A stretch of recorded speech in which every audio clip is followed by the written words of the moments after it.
qualification na green government placement bureau at the end of the week. Nakikita ko PUA. Hintayin natin tayo sandali, no? Pakatawag tayo sa 6th floor para may isang kayo. Essentially, it has to be the 6th floor. You will have to take the stairs at hindi kayo kakayahan sa elevator. Unless may mga bunti sa inyo. Wala. Nakita ko po doon, bago lang ipapagawa sa ipapasilitsyan yung mga personal na gamit ninyo. So kindly remove from your body, from your person, ang cell phones, smart devices, smart watches, Bluetooth devices, including earplugs, anything that can be used for cheating, cheats, cap, nakakatanggal po yun. Pati mga analog watches, tanggal na rin po. Yan, nakakatanggal po yun. Bakit? Ito rin cheating. Yung mga advances natin sa miniaturization ngayon ng pag-hacking rate, pwede ka magmali ng camera kahit sa frame ng salamin. And they do not want their questioners to be kung pwede makik-off wag silent mode kasi pag silent mode mag-vibrate na email pa din. Anything that will disrupt you or disturb the examination, ini-eliminate nila. So if it means you stepping out of the room, give the impression of cheating. Kasi mere suspicion of cheating may be basis for your disqualification. Once you're there, magkakaroon ng orientation kung paano gamitin po yung system nila. Kasi kung yung testimony.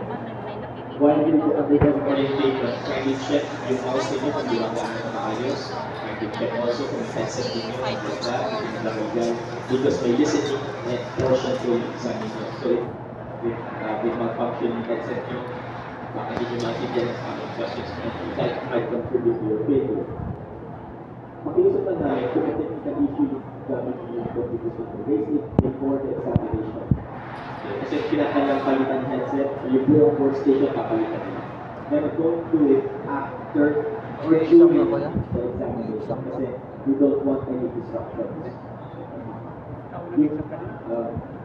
Examine it 2 parts, reading portion at my listening comprehension portion. Ang reading portion, 20 items, 5 points each, 25 minutes at i-google na time. Ang maganda sa reading portion, yung mga pwede mo na hindi madadali. Kasi palitan nila rin mag-iba. After 25 minutes, ilipat na yung system system sa sala na yung listening portion. 20 items na siya, 5 points each. Dalawang beses bibigyan sila ng questions. Dalawang beses bibigyan sila ng selected answers. Ang system after that, you'll have 47 seconds to respond. Medyo mahirap na part kasi there's so much reaction time, 47 seconds lang. Kung wala kayong may sagot ng 47 seconds, hindi mo yung page. Wala kayong answer, lose 5 points. Ang recommendation namin, after 40 seconds, wala kayong maisip kung maging tamang sagot, tulaan nyo lang. At least pag ginalaan nyo, you get 50% chance of getting it correct, you win 5 points. Mas at marami kung walang sagot yung question na yun, you lose 5. Kailangan nyo po na 110 points para pumasa, 200 points po ang per score. After the exam, you display ko yung score ninyo sa monitor. So, makikita nyo.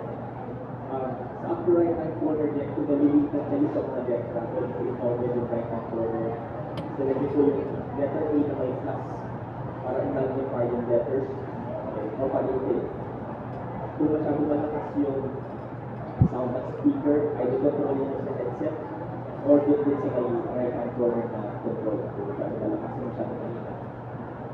Sige. Basta, pag may hindi naintindihan yung tanong nyo sa problem, kasunod kami yung test, pati nyo ang question sa clarify.